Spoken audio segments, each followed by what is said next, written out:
नमस्कार, आपके साथ मैं हूं जीनत सिद्दीकी। आपको दिखाते हैं खबर 1 मिनट, यानी कि 1 मिनट में खबरों का पूरा विश्लेषण।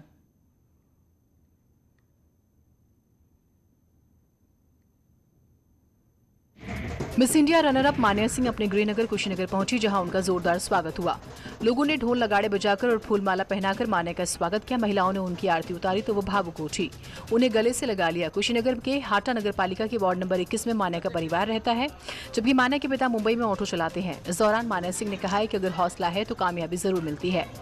अब सिर्फ मान्या अपने लिए मिस इंडिया नहीं बनी है, सबके लिए बनी है और उत्तर प्रदेश के लोगों को प्राउड फील कराएगी आने वाले भविष्य में। ये मुकाम हासिल करने के लिए किन मुश्किलात हालातों का सामना करना पड़ा आपको? कोई भी मुकाम जिंदगी में हासिल करने के लिए कहीं ना कहीं मुश्किलें होती रहती है। मैंने भी देखी और मैंने बहुत कुछ सीखा और मैंने वो स्टेज पे वो चीज़ यूज़ की। हाटा के रहने वाले और मान्या के पिता ओम प्रकाश सिंह करीब 10 साल पहले परिवार के साथ मुंबई चले गए थे। संभल के डीएम संजीव रंजन ने एक अजीबोगरीब फरमान सुनाया। उन्होंने आदेश जारी किया कि ऑफिस में जीन्स टी शर्ट पहनकर आना मना है। डीएम ने कहा कि प्रॉपर ड्रेस कोड नहीं है, लेकिन कर्मचारी और अधिकारी ऑफिस में जीन्स टी शर्ट पहनकर न आए। उन्होंने कहा कि सभी कर्मचारी सोवर ड्रेस में आए और खास तौर पर रंग बिरंगे कपड़े न पहने। बाकी ये ड्रेस कोड तो कोई प्रॉपर नहीं किया गया है, लेकिन ये है कि जो ऑफिसर्स या सरकारी कर्मचारी हैं वो जींस पैंट इत्यादि में ना है। तो ये आपके माध्यम से मैं लोगों को भी बोल रहा हूँ, जो देख रहे होंगे हमारे कर्मचारी, वो इस चीज़ का ख्याल रखें कि जींस पैंट और टी शर्ट इत्यादि में ना है। जो ड्रेस है वो सोवर ड्रेस में है। मतलब साफ है कि अगर कोई कर्मचारी बेहद रंग बिरंगे कपड़े पहनने का शौकीन है तो उसे अपनी इच्छाओं पर कंट्रोल करना होगा और फॉर्मल में ऑफिस आने की आदत डालनी होगी। हालांकि डीएम का आदेश ज्यादातर लोगों को पसंद नहीं आ रहा। मथुरा में श्री कृष्ण जन्मभूमि के 13.37 एकड़ जमीन के स्वामित्व के मामले में ठाकुर केशव देव के भक्त और अखिल भारतीय हिंदू महासभा के कोषाध्यक्ष दिनेश चंद्र शर्मा ने सिविल जज सीनियर डिवीजन की अदालत में एक याचिका दायर की थी, जिसे कोर्ट ने स्वीकार कर लिया है। अब इस मामले में कोर्ट 2 अप्रैल को सुनवाई करेगी। याचिका में श्री कृष्ण जन्मभूमि को लेकर 1968 में हुए समझौते को गलत बताया है। हमने ये दावा दायर किया था शुक्रवार को। हिंदू महासभा का प्रथम कर्तव्य यही है कि जितने भी देश में हिंदू मंदिर हैं उनके हितों की रक्षा होती रहे और जहाँ भी हमारे सनातन धर्म के मंदिर हैं, देवालय हैं, उन सबके हित सुरक्षित रहें। कुछ दिन पहले संघ प्रमुख मोहन भागवत से मिले एक संत ने दावा किया था कि उन्होंने भरोसा दिया है कि अयोध्या के बाद अब मथुरा काशी की बारी है। यूपी के मुख्यमंत्री और बीजेपी के फायरब्रांड स्टार प्रचारक योगी आदित्यनाथ ने पश्चिम बंगाल के मालदा में टीएमसी पर जोरदार हमला बोला। कहा, बंगाल में जय श्री राम के नारे बोलने से भी रोका जाता है। योगी ने कहा है कि बंगाल में शक्ति की पूजा होती है, लेकिन यहाँ पर दुर्गा पूजा पर पाबंदी लगाई जाती है, लेकिन ईद पर सुविधाएं दी जाती है। यहाँ पर जिस बंगाल ने आदि शक्ति माँ भगवती दुर्गा के अनुष्ठान का श्री गणेश करके पूरे देश के अंदर शक्ति का एक नया संचार किया था, आज उस बंगाल के अंदर दुर्गा पूजा पे प्रतिबंध लगाया जाता है। ईद में जबरदस्ती गौहत्याएं प्रारंभ कराई जाती हैं। सीएम योगी बोले, 2 मई के बाद टीएमसी के गुंडे जान की भीख मांगेंगे और गले में तख्ती लटकाकर माफी मांगेंगे। 2 मई के बाद भारतीय जनता पार्टी की सरकार जब बंगाल के अंदर बनेगी तो टीएमसी और कम्युनिस्टों के नाम पर गुंडागिर्दी और अराजकता फैलाने वाले गुंडे अपनी जान की भीख मांगते हुए गलियों अपने गले में तख्ती लेकर के घूमते हुए फिरेंगे।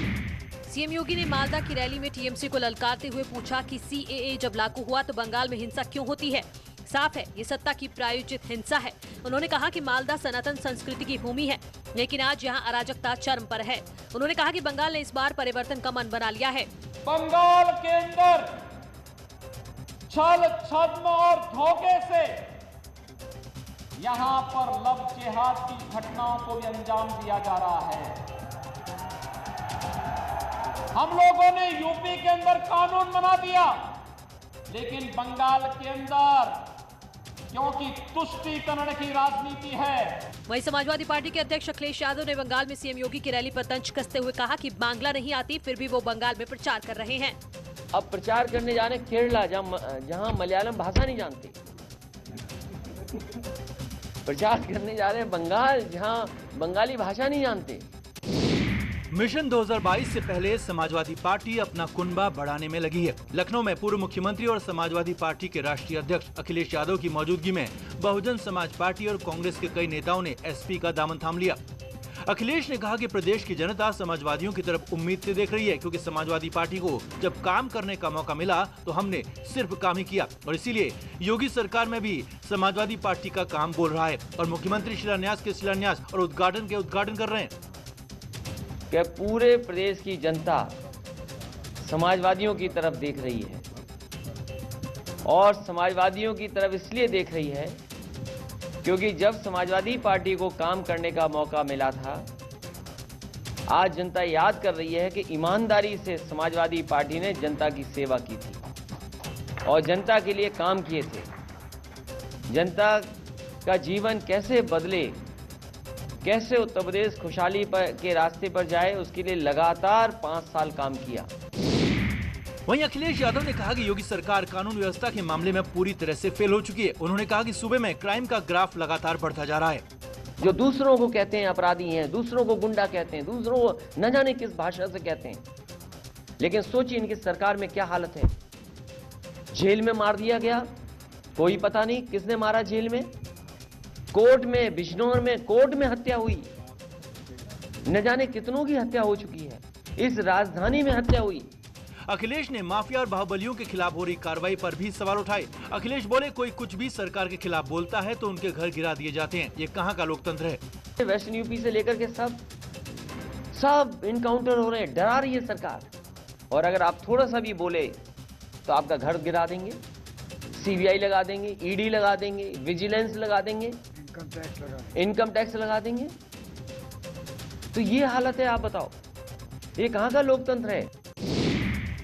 रक्षा मंत्री राजनाथ सिंह ने आज कोरोना वैक्सीन लगवाई। दिल्ली के आर हॉस्पिटल में राजनाथ सिंह को कोरोना वैक्सीन की पहली डोज दी गई।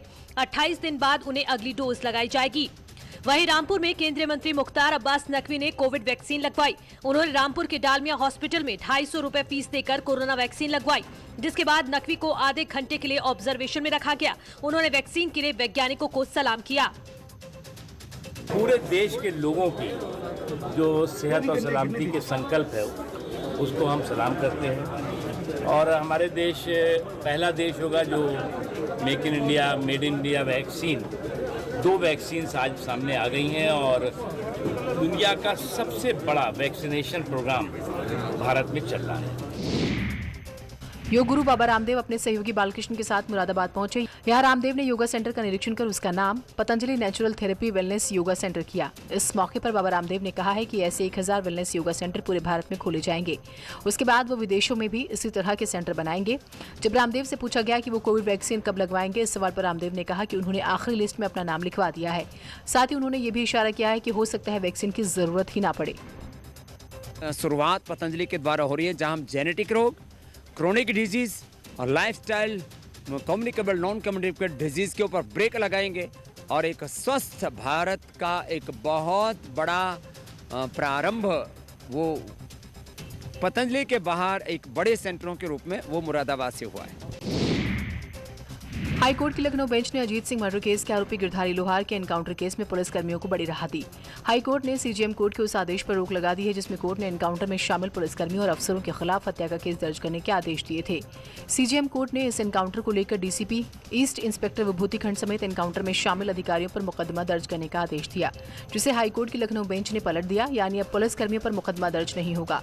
गिरधारी के एनकाउंटर में शामिल पुलिसकर्मियों के लिए हाईकोर्ट से राहत की खबर है। हाईकोर्ट लखनऊ बेंच ने गिरधारी के एनकाउंटर में शामिल पुलिसकर्मियों के खिलाफ हत्या की एफआईआर दर्ज करने के सीजेएम कोर्ट के फैसले पर रोक लगा दी है। 15 मार्च को इस मामले में अगली सुनवाई होगी। दरअसल 15 फरवरी को गिरधारी लोहार उर्फ कन्हैया विश्वकर्मा पुलिस कस्टडी से भागने की कोशिश में मुठभेड़ में ढेर हो गया था, जिसको लेकर गिरधारी के परिजनों ने एनकाउंटर पर सवाल उठाए थे। 15 फरवरी की रात 3 बजे पुलिस की कस्टडी रिमांड से भागने के दौरान गिरधारी की एनकाउंटर में मौत हुई थी। मथुरा में एडीजे अदालत में पीएफआई के 5 संदिग्धों की ऑनलाइन पेशी हुई, जिसके बाद कोर्ट ने पांचों की 14 दिन की रिमांड बढ़ाते हुए मामले की अगली तारीख 31 मार्च तय की है। सरकारी वकील के मुताबिक केरल से पकड़े गए पीएफआई एजेंट रऊफ शरीफ से एसटीएफ ने रिमांड के दौरान कुछ भड़काऊ दस्तावेज बरामद किए। साथ ही विवेचना के दौरान 2 और नाम सामने आए हैं। ये दोनों आरोपी लखनऊ जेल में बंद हैं, जिनको देखते हुए कोर्ट ने लखनऊ जेल में बंद असंद और फिरोज से पूछताछ की इजाजत एसटीएफ को दे दी है।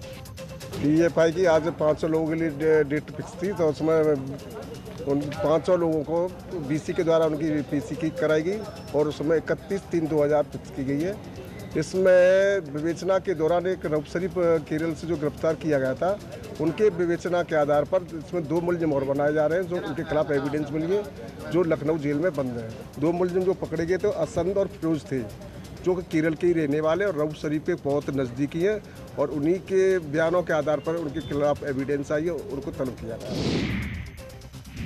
मुख्यमंत्री योगी आदित्यनाथ ने हाथरस हत्याकांड का संज्ञान लेते हुए आरोपियों के खिलाफ एनएसए लगाने के निर्देश दिए हैं। यहां एक किसान की गोली मारकर हत्या कर दी गई थी। पीड़ित बेटी ने पिता की अर्थी को कंधा दिया तो लोग भावुक हो उठे। प्रशासन के समझाने के बाद परिवार अंतिम संस्कार के लिए राजी हो गया। बताया जा रहा है कि 2.5 साल पहले घर में घुसकर आरोपियों ने किसान की बेटी से छेड़छाड़ की थी, जिसकी शिकायत पुलिस से की गई थी। इसी से नाराज दबंगों ने किसान की हत्या कर दी। कौन थे? मेरे पापा को गोली मारी। प्लीज मुझे इंसाफ दे दो। प्लीज मुझे इंसाफ दे दो। कहाँ गांव के लोग थे? पहले उनने मेरे साथ छेड़खानी किया। पीड़ित लड़की ने 4 नामजद समेत 6 आरोपियों के खिलाफ मुकदमा दर्ज कराया है, जिसके बाद पुलिस ने 24 घंटे के अंदर आरोपी ललित शर्मा को गिरफ्तार कर लिया। 2.5-3 साल पुराने विवाद के चलते उसकी गोली मारकर हत्या कर दी थी। पुलिस द्वारा तुरंत मुकदमा पंजीकृत कर लिया गया और कल रात्रि ही में अन्य सारी विधिक कार्रवाई पूर्ण की गई। वहीं हाथरस मामले पर जमकर सियासत भी हो रही है। समाजवादी पार्टी ने किसान की हत्या के बहाने योगी सरकार में कानून व्यवस्था पर निशाना साधा। एक बार फिर हाथरस में एक बच्ची के साथ छेड़खानी होती है, उसके पिताजी जाके FIR करा देते हैं तो आरोपी को इतनी गुस्सा आ जाती है कि आरोपी उस बच्ची के पिताजी को गोली मार के हत्या कर देता है। उसको पुलिस का कोई खौफ नहीं, प्रशासन का कोई डर नहीं, सरकार नाम की कोई चीज है ही नहीं। इसके मतलब उत्तर प्रदेश में जंगल राज चल रहा है, अपराधियों का राज चल रहा है। वहीं बीजेपी महामंत्री सुब्रत पाठक ने कहा है कि आरोपी समाजवादी पार्टी का नेता है, इसीलिए सीएम योगी की लाल टोपी वाले गुंडे वाली बात एक बार फिर सच साबित हुई। हत्या करने वाला कोई और नहीं है, समाजवादी पार्टी का नेता है और हत्या करने का कारण सिर्फ ये है कि उस लड़की के साथ छेड़छाड़ करता था, जिसमें 2 साल पहले मुकदमा भी लिखा गया था, इसको जेल भी भेजा गया था। गौरव नाम का यह नेता है। निश्चित रूप से मुख्यमंत्री जी ने जिस प्रकार से सदन में कहा था कि लाल टोपी की जिस प्रकार से टोपी पहनकर एक पहचान बन गई है कि गुंडा आ गया, आज ये सब चरित्रार्थ हो रहा है। हाथरस कांड के बहाने सियासी वार पलटवार का दौर जारी है। शाहजहांपुर में एक बेटे ने अपनी मां की डंडों से पीट कर हत्या कर दी। पुलिस ने आरोपी को गिरफ्तार कर लिया। बताया जा रहा है कि आरोपी नशे का आदी है, जो रोज शराब पीकर हंगामा करता था। सोमवार को जब वो शराब पीकर घर लौटा तो भाभी से उसका विवाद हो गया और इसके बाद नशे में धुत शख्स अपनी भाभी को पीटने लगा। मां अपनी बहू को बचाने गई तो उसने अपनी मां को डंडों से बुरी तरह से पीटा, जिससे उनकी मौत हो गई। जिसमें एक युवक ने अपनी मां को डंडे से पीट दिया था, जिसमें गंभीर रूप से घायल इलाज के दौरान उनकी मृत्यु हो गई। इस संदर्भ में अभी उसके किसी भी बुराई की तरफ से तहरीर नहीं दी जा रही है। पुलिस द्वारा मुकदमा किया गया और तहरीर अगर नहीं मिलती है तो पुलिस तरफ से हमें पंजीकृत कर रही है। इटावा में एक शख्स ने पत्नी को घर में कैद कर लिया। पत्नी को घर में 3 दिन तक कैद रखने का आरोप भूमि संरक्षण विभाग के अधिकारी संजीव कुमार पर है।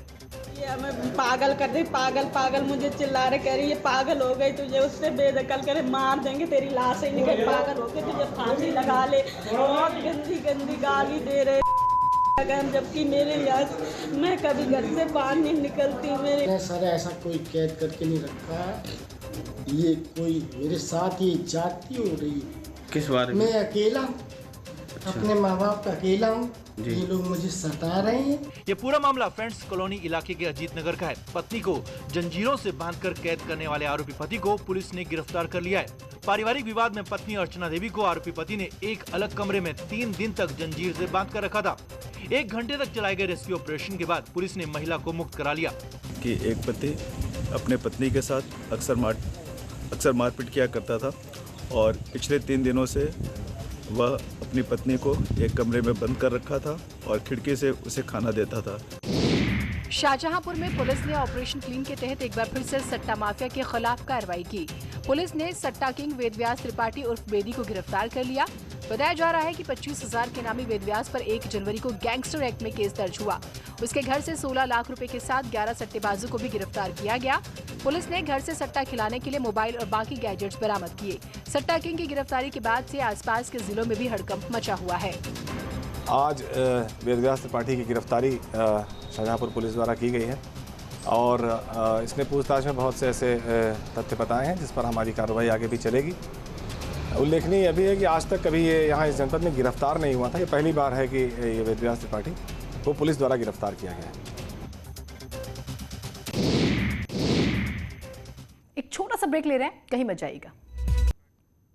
ब्रेक के बाद स्वागत है आप सभी का। आइए देखते हैं कुछ और खबरों को 1 मिनट में विश्लेषण के साथ। कानपुर में चोरों के हौसले बुलंद है। हैरानी की बात यह है कि चोरों को सीसीटीवी का भी कोई डर नहीं है। बजरिया थाना इलाके के केपी रोड पर ऐसा ही मामला सामने आया है। यहाँ एक बाइक चोर ने सीसीटीवी कैमरे देखने के बाद पहले कैमरे की तरफ हाथ हिलाया, उसके बाद इत्मीनान से उसने बाइक का लॉक तोड़ा और फिर बाइक स्टार्ट कर फरार हो गया। वहीं पुलिस सीसीटीवी फुटेज के आधार पर चोर को गिरफ्तार करने की कोशिश में जुटी है। बजरिया थाने में एक रात्रि में एक दोपहिया वाहन चोरी की घटना हुई है और घटना का सीसीटीवी प्राप्त हुआ है और सीसीटीवी जो मिला है उसके आधार पे जो चोर है उसकी पहचान करके आगे कार्रवाई की जाएगी। कानपुर और दूसरे जिलों में भी बाइक और कार चोरी की कई ऐसे ही मामले सामने आ चुके हैं। नोएडा के सेक्टर 58 में पुलिस ने चोरी करने वाले 2 गिरोह का भंडाफोड़ किया है। पुलिस ने 7 शातिर चोरों को गिरफ्तार कर जेल भेज दिया। पुलिस ने इनके पास से 110 पैकेट सूट के बंडल, जिनकी कीमत 22 लाख रुपए के करीब बताई जा रही है। दूसरा गिरोह जो रेकी कर कंपनियों के बाहर से गाड़ियां चोरी करता था, उसे भी सलाखों के पीछे भेज दिया। इनके पास से पुलिस ने कई लैपटॉप और चोरी की बाइक बरामद की है। बताया जा रहा है कि आरोपी कंपनी में गार्ड था जो दिन में नौकरी करता था, रात में फैक्ट्रियों की रेकी कर बाकी सदस्यों को उसकी खबर देता था, जिसके बाद वो लोग चोरी करते थे।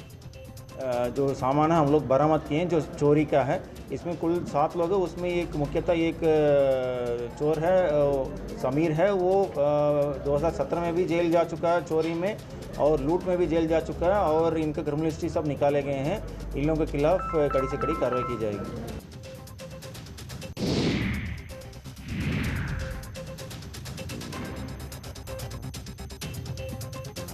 नोएडा पहुंचे केंद्रीय शिक्षा मंत्री रमेश पोखरियाल निशंक ने नई शिक्षा पॉलिसी के बारे में बातचीत की। शिक्षा मंत्री ने कहा है कि भारतीय संस्कृति को बच्चों के बीच पहुंचाना जरूरी है, जिसके लिए हम सबको आगे आना पड़ेगा। उन्होंने कहा है कि हमारी नई शिक्षा नीति से बच्चे नौकरी की तरफ नहीं भागेंगे, बल्कि अब हमारे देश के बच्चे नौकरी देने वाले बनेंगे। नई शिक्षा नीति से हम एक बार फिर से विश्व गुरु बनेंगे।